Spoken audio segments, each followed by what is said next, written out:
So we're here at the Minnesota Women's Press. Let's go inside and find out more about them.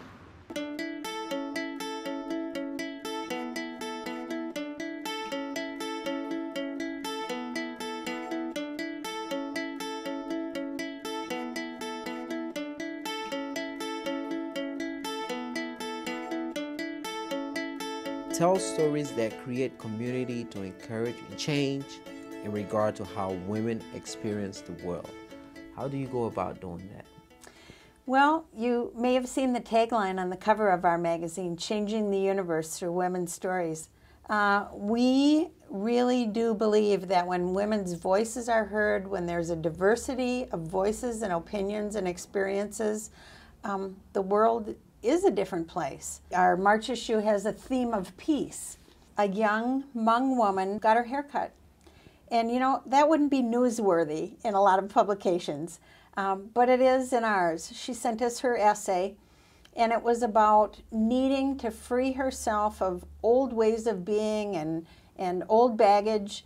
And when she did it, finding out that wasn't the way the rest of her community, especially the male part of her family, saw that. That was an act of rebellion and disrespect. And the give and take that's gone on with father and daughter through that act of cutting her hair, and what they've both learned about how fiercely they hold certain values, but they happen to be different values. Now let's talk about the creative process.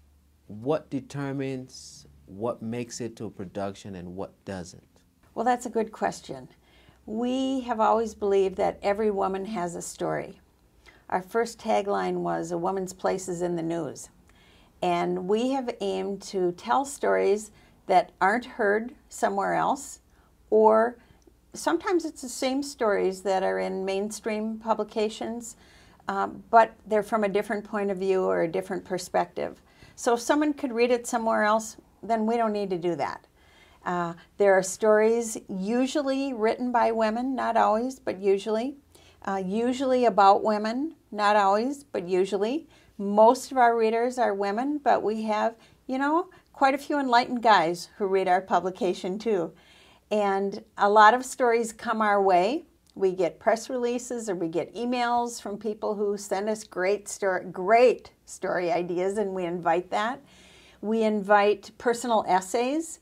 The piece I mentioned about the young Hmong woman cutting her hair was a personal essay she sent in to us. And we invite readers to send us both ideas and essays. And we want a diversity of voices in the pages and on our website. And so every issue we run 1 or 2 or 3 or 4 sometimes of those essays that come our way. Some of the stories we choose from ideas that come our way, and a staff writer will write the story, or we work with a variety of freelance writers, and we will send them out to capture a certain story we want to get and bring it into our pages too. The Women's Press started out with a question. Molly Hoban said, "I wonder what the news would look like through women's eyes." And her friend Glenda Martin said, "I don't know, but we should find out." And so a group of about 5 of us spent about a year researching and thinking about what would a publication be called, and what would it look like, and where would we print it, and how would we distribute it, and how would we finance this thing, and what would a business plan look like, or a marketing plan. And after about a year of that, we published our first issue, and we were a tabloid newspaper format for our first 23 years of existence. And then a year ago, we changed to a magazine format, and now we're a monthly magazine. And we are more opinion, commentary, and story than we are timely news sort of stories. We have, over our history at a few points, done a media survey, and we've tracked the 2 daily papers in town, the Pioneer Press and the Star Tribune, and we counted up for a specific period of time how many women wrote the stories. how many women were cited as expert sources, how many women were in photos, questions like that, and we would just add up the data. And it's never gone beyond, I think the tops women ever got to was an average of about 24%. We still have work to do. So part of it is a numbers thing. I think there's a critical mass of women's voices that need to be heard. And so it's qualitative and quantitative.